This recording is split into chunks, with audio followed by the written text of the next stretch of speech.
तर उठायच्या आधीच पप्पांनी आवाज दिला होता. त्यांच्याच आवाजाने आपण उठलो. ते म्हणले सकाळ सकाळ तू निघ आणि डायरेक्ट भरणं करायला जा. तिथून आलो डायरेक्ट भरणं करायला, कारण आपल्याला रोपाचं भरणं करायचं होतं. त्याच्यामुळे आधी आल्यावर पहिलं काम असतं ते म्हणजे बँड खोलायचं, कारण बँड नाही खोलल्यावर पाणी येणार कसं ना. त्याच्यामुळे थोडं लॉजिक लावून आपण बँड खोललं. पण नाही का ते म्हणतात ना, आपण काही करावं ते नाही का चुकीचंच होतं. आपण काही केलं तरी जाऊ दे. आपल्याला हे औषध मारायचं होतं. बारीक छोटीशी डबी होती. तुम्हाला माहित असेल कायची तर आपल्याला कमेंट मध्ये सांगा. आपल्याला बी माहिती पण रोपाला खालून सोडायचे. ते म्हणतात ना, म्हणजे आपण काही पण काम केलं ते चुकीचंच होणार हे तर असतं. म्हणजे बँड दुसरं खोलायचं होतं पण आपण दुसरंच खोललं. त्याच्यातून बी थोडं पाणी आलं, पण जाऊ द्या म्हणलं आता दुसरं बी खोलून घेऊ. आता पहिलं खोललंय आपण, केलंय आपल्या नशिबाने, आता काय आहे. नाही त्याच्यानंतर काय घेतले पाणी म्हणलं चला दुसरं बी खोलू. पण विषय असा होता दुसऱ्याला होता लोड, त्याच्यामुळे त्याच्यावर बसावाच लागत होतं डायरेक्ट, कारण आपल्याच्याने काही ठेपत नव्हतं. शेवटी त्याला बळबळ खोललं आणि पाणी बी वावरात आलं होतं. आपल्या वावरात पाणी आल्या म्हणलं जरा रॉप आहे, म्हणजे ह्याच्यात तुम्ही ते गवात अवॉइड करावं. नुसतं रॉप बघा तुम्ही, रॉप क्वालिटी गवात सोडून द्या. आता गवात काय सगळीकडे. त्याच्यानंतर विसापूरला आलो होतो आणि यांचं बघा काय चाललंय. अल्बो म्हणलं हे रेल्वेवर बसल्या बसल्या स्टेशनला बसल्या बसल्या काय काय बघावं लागत आहे.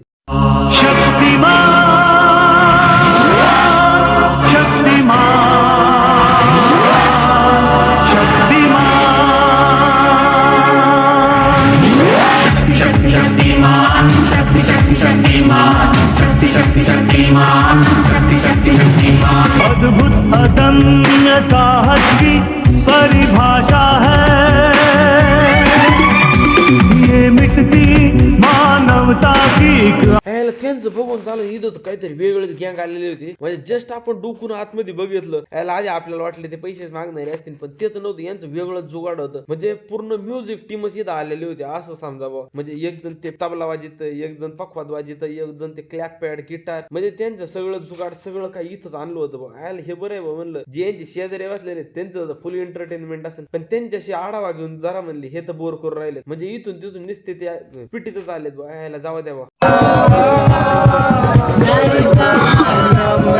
त्यांचे एक दोन गाणे ऐकून, मुजरे ऐकून, लावणे ऐकून आपण डायरेक्ट आलो शेकायला. म्हणलं तिथं बसून तर काय आपला उपयोग नाही. त्याच्यामुळे नाही का थंडी तर इतकी वाढलेली आता तुम्हाला तर माहितच आहे. हे बघ काही गंदे चाळे करतात बघ, म्हणजे ह्याच्यामुळेच आपण बदनाम होतो. बाकी काय नाही, सगळ्यांना वावळूनच टाकीतोय. आता जाऊ दे बाबा, ठेवते.